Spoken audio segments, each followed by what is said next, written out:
ദിവസങ്ങൾ, ചില തിരിച്ചറിവുകൾ. സ്കൂൾ അടച്ചതിനാൽ ഏബലിനൊരു നേരമ്പോക്കാകട്ടെ എന്ന് വിചാരിച്ചാണ് റോളർ സ്കേറ്റിങ്ങിന് വിട്ടത്. ആഴ്ചയിൽ 2 ദിവസം 1 മണിക്കൂർ വീതം ക്ലാസ്. ഞങ്ങൾ താമസിക്കുന്ന കോമ്പൗണ്ടിനുള്ളിൽ തന്നെയാണ് കോച്ചിങ്.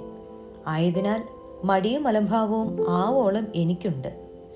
എനിക്ക് എന്നെ തന്നെ നല്ല വിശ്വാസമായതുകൊണ്ട് കോച്ചിങ് ഉള്ള ദിവസങ്ങളിൽ 1/2 മണിക്കൂർ മുമ്പ് അലാം സെറ്റ് ചെയ്ത് വെച്ചിട്ടുണ്ട്. അന്ന് കുറച്ച് നേരത്തെ ഇറങ്ങി. കുട്ടികൾ വന്നു തുടങ്ങുന്നതേയുള്ളൂ. ആദ്യം തന്നെ കയ്യിലും കാലിലും ഇടാനുള്ള പാടുകളെല്ലാം ഇടിവിച്ചു.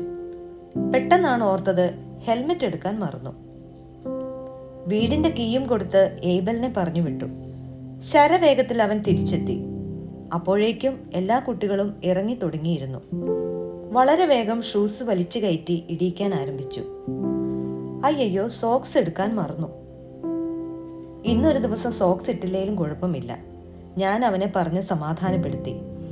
ഇന്നെന്താ ഇങ്ങനെ, ഞാൻ മനസ്സിൽ പറഞ്ഞു.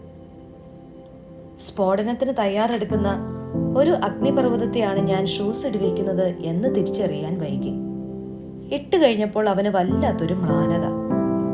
സോക്സ് ഇടാഞ്ഞിട്ട് കാല് വേദനയ്ക്കുണ്ടോ ആവോ? എന്തു പറ്റിയടാ, ഞാൻ ചോദിച്ചു. എനിക്ക് ടോയ്ലറ്റിൽ പോകണം. ഒരു സെക്കൻഡ് നേരത്തേക്ക് ഞാൻ ഒന്നും മിണ്ടിയില്ല. 1 പോകണം, അവൻ ഒന്നുകൂടെ വിശദീകരിച്ചു. ഈ ഷൂസ് കുത്തിക്കയറ്റുന്നതിന് മുമ്പെങ്കിലും നിനക്ക് പറയാൻ പാടില്ലായിരുന്നോ? എനിക്ക് നല്ല അരിശവും സങ്കടവും ഒക്കെ വന്നു. 3ാമത്തെ ക്ലാസ് ആണ്. അതിന്മേൽ കയറി റോഡിൽ കൂടി നടക്കാനുള്ള ബാലൻസ് ഒന്നും അവനായിട്ടില്ല. വലിച്ചു കയറ്റിയ ഷൂസ് അതുപോലെ അഴിച്ചു മാറ്റി.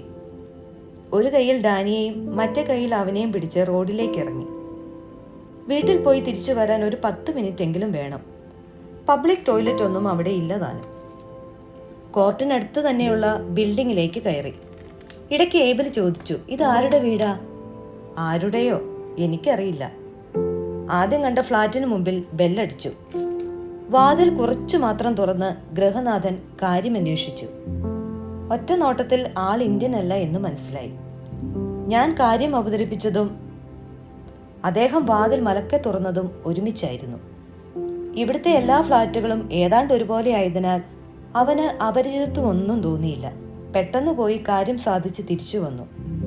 വളരെയധികം നന്ദി പറഞ്ഞ് ഞങ്ങൾ തിരിച്ചിറങ്ങാൻ തുടങ്ങുമ്പോൾ ഒരു ബോട്ടിൽ ആപ്പിൾ ജ്യൂസ് തന്നിട്ട് അദ്ദേഹം പറഞ്ഞു, സ്കേറ്റിങ്ങിന് വന്നതല്ലേ, ഇരിക്കട്ടെ.